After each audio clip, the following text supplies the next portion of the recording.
Hello दोस्तों, स्वागत करते हैं आप सभी का आपके अपने यूट्यूब चैनल जैकपुर पे। आज के इस वीडियो में हम लोग क्लास 9 का हिंदी ए का मॉडल सेट 1 करने वाले हैं, जो काफ़ी इम्पोर्टेंट होगा आपका आने वाला एग्ज़ाम, फाइनल एग्ज़ाम के लिए। तो काफ़ी इंपॉर्टेंट है आज का ये वीडियो, शुरू से लेकर अंत तक आपको बने रहना है। यदि आप हमारे चैनल पे पहली बार आए हैं तो प्लीज़ सब्सक्राइब कर लेना, घंटी के बेल आइकन को जरूर प्रेस कर लेना, ताकि आने वाले हर एक वीडियो का नोटिफिकेशन आपके मोबाइल पर जाता रहे। इसके पहले हमने साइंस का और मैथ का वीडियो भी अपलोड किया है। यदि आप लोगों ने नहीं देखा है तो लिंक आपको डिस्क्रिप्शन में डाल देंगे, वहाँ जाकर के आप देख सकते हो। तो चलिए स्टार्ट करते हैं।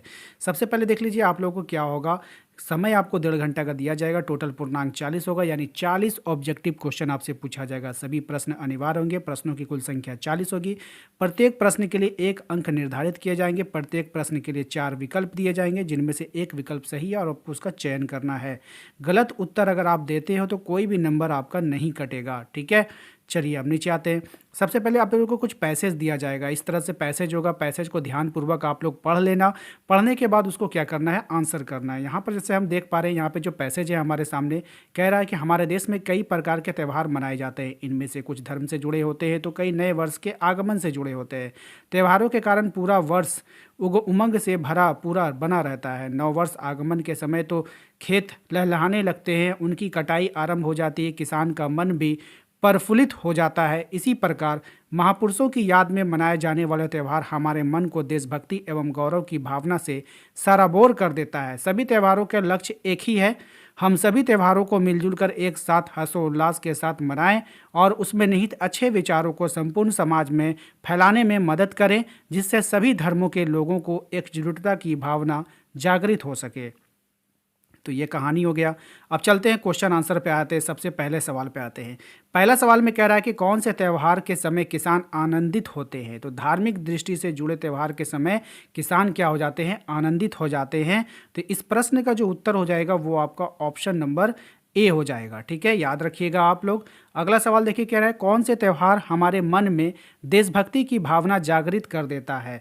धार्मिक दृष्टि से जुड़ा त्यौहार या महापुरुषों की याद में मनाए जाने वाला त्यौहार। तो इसका सही जवाब हो जाएगा महापुरुषों की याद में मनाए जाने वाला त्यौहार जो है क्या कर देता है, हमारा मन आनंदित कर देता है। सभी त्योहारों का लक्ष्य क्या होता है।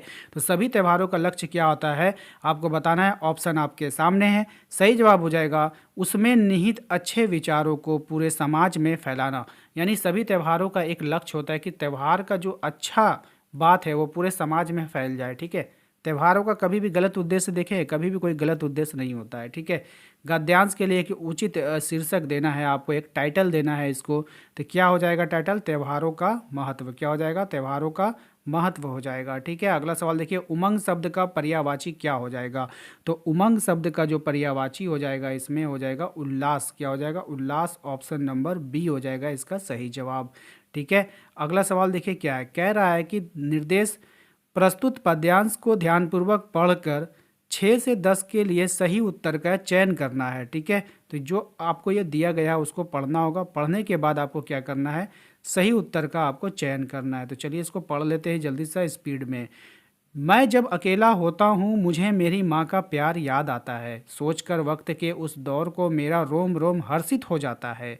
याद आता है जब माँ मुझे सप्रेम खिलाती थी, दुलारती हुई सी वो मुझे गोद में बिठाया करती थी। नाज नखरों को भी वो मेरे तब हंस हंस के उठाया करती थी। बेटा मेरा शेर बनेगा कहती हुई वो मुझे दूध पिलाया करती थी। याद आता है जब कभी मैं डरता था, ममता भरे आंचल में वो मुझे छुपाया करती थी। अब आते हैं क्वेश्चन आंसर पे। सबसे पहला सवाल क्वेश्चन नंबर 6 में कह रहा है कि कवि को अकेले में किसकी याद आती है। तो कवि को जो अकेले में याद आती है, माँ की याद आती है। किसकी याद आती है, माँ की याद आती है। ऑप्शन नंबर ए इसका सही जवाब हो जाएगा। अगला सवाल देखो क्या है, नाज नखरे उठाना मुहावरे का क्या अर्थ है। तो नाज नखरे उठाना मुहावरे का जो अर्थ है, हर तरह की इच्छा की पूर्तिकरण हो जाएगा। ऑप्शन नंबर बी सही जवाब हो जाएगा।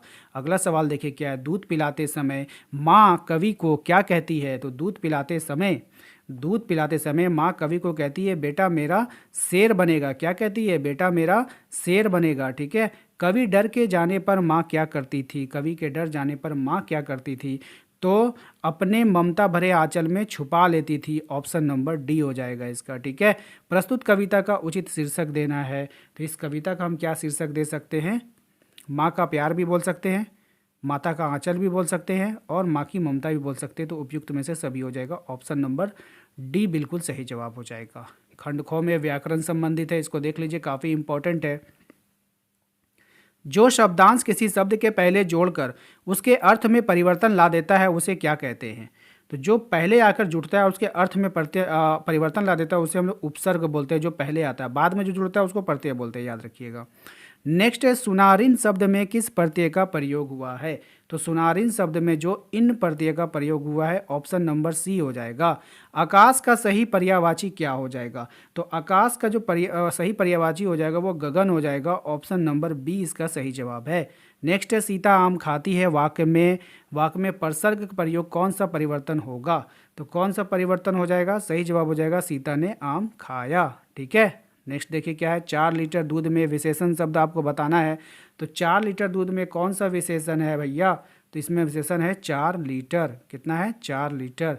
राम ने समय पर काम पूरा किया, रचना के आधार पर वाक्य का भेद बताना है।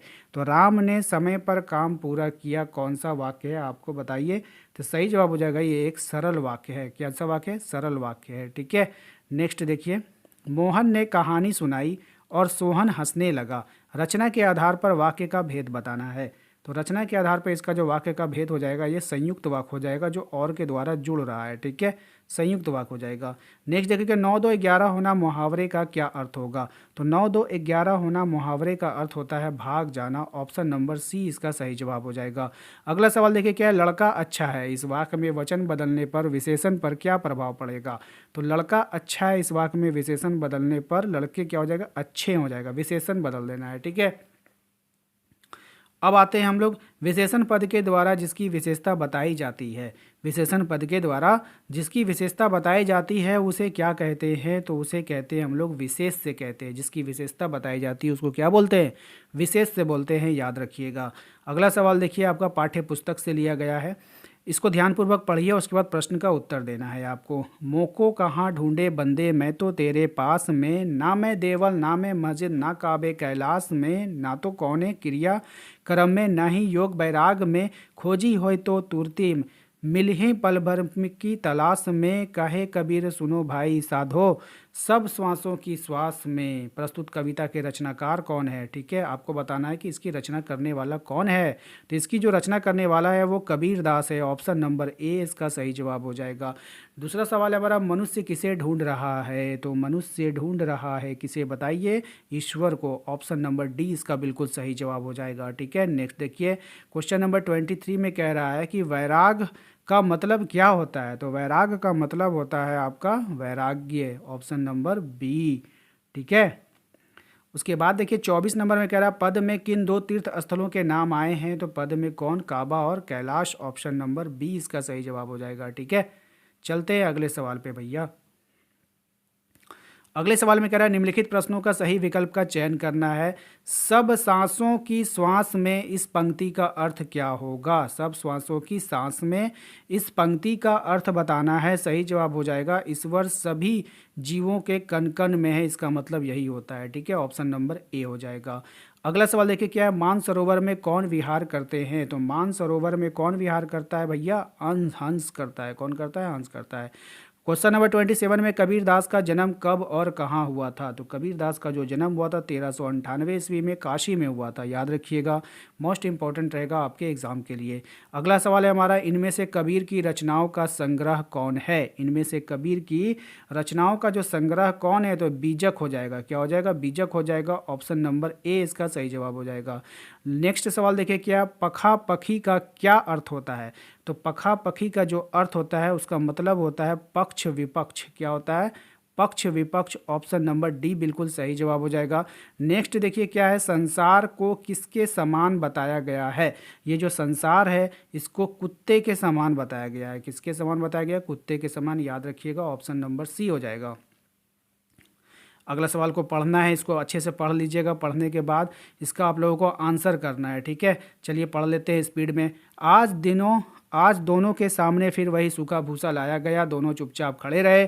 घर के लोग भोजन करने लगे। उस वक्त छोटी सी लड़की 2 रोटियां लिए निकली और दोनों के मुंह में देकर चली गई।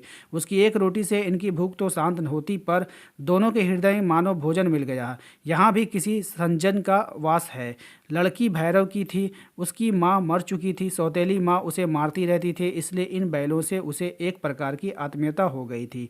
दोनों दिन भर जोते जाते, डंडे खाते, अड़ते। शाम को थान पर बंधे देखकर रात को वही बालिका उन्हें 2 रोटियां खिला जाती। ठीक है। प्रेम के इस प्रसाद की यह बरकत थी कि 2-2 गाल सूखा भूसा खाकर कभी दोनों दुर्बल ना होते थे, मगर दोनों के आंखों में रोम रोम में विद्रोह भरा हुआ था। ठीक है।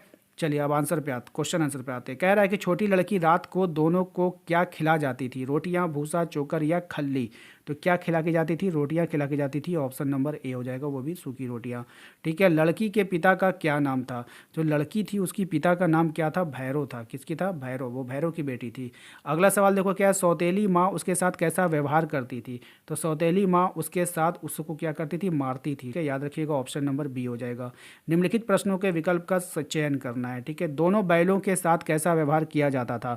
तो दोनों बैलों के साथ वे दिन भर जोते जाते और डंडे खाते थे। ठीक है, ऑप्शन नंबर ए इसका सही जवाब हो जाएगा। ठीक है, याद रखिएगा। उपयुक्त गद्यांश का लेखक कौन है? ये जो कथा है इसका लेखक कौन है बताइए? इसका लेखक है प्रेमचंद। ऑप्शन नंबर ए बिल्कुल सही जवाब हो जाएगा। नेक्स्ट है, तिब्बत की औरतें चाय किसमें कुटती थी? तिब्बत की जो औरतें थी वो चोड़ी में चाय कुटती थी, याद रखिएगा। अगला सवाल देखिए, लेखक गलत रास्ते पर कितने मील चल गया? लेखक गलत रास्ते पर 1.5 मील चल गया। ऑप्शन नंबर ए बिल्कुल सही जवाब हो जाएगा। नेक्स्ट है, शेखर विहार में कंजूर की कितनी हस्तलिखित पोथियाँ थी? तो कितनी हस्तलिखित पोथियाँ थी बताइए? ऑप्शन नंबर सी हो जाएगा, 103 हो जाएगा। लेखक है ना, लेखक लड़कोर के मार्ग पे अपने साथियों से किस कारण बिछड़ गया था? तो किस कारण बिछड़ गया? लेखक का घोड़ा धीमा चलने लगा और रास्ता भटक गया। ऑप्शन नंबर सी बिल्कुल सही जवाब हो जाएगा। नेक्स्ट देखिए क्या है, क्वेश्चन नंबर 14, वृंदावन की नदी का सांवला पानी किसकी याद दिलाता है? तो किसकी याद दिलाता है? कृष्ण की याद दिलाता है। तो उम्मीद करते हैं कि आप लोगों को आज का ये वीडियो पसंद आया है। वीडियो पसंद आया तो प्लीज़ वीडियो को लाइक करके, चैनल पे यदि पहली बार आए तो सब्सक्राइब जरूर कर लीजिएगा, घंटी के बेल आइकन को प्रेस कर लीजिएगा और वीडियो के डिस्क्रिप्शन में जाइए, वहाँ पर आपको प्लेलिस्ट का लिंक मिलेगा जहाँ पर जाकर आप अपने सभी वीडियो को देख सकते हो। साथ ही साथ आप हमारे WhatsApp group, Telegram group, Instagram group के साथ जुड़ना चाहते हो तो लिंक आपको डिस्क्रिप्शन में दे दिया गया है, वहाँ जाकर जरूर ज्वाइन हो जाइए। मिलते हैं अगले वीडियो में। Thank you.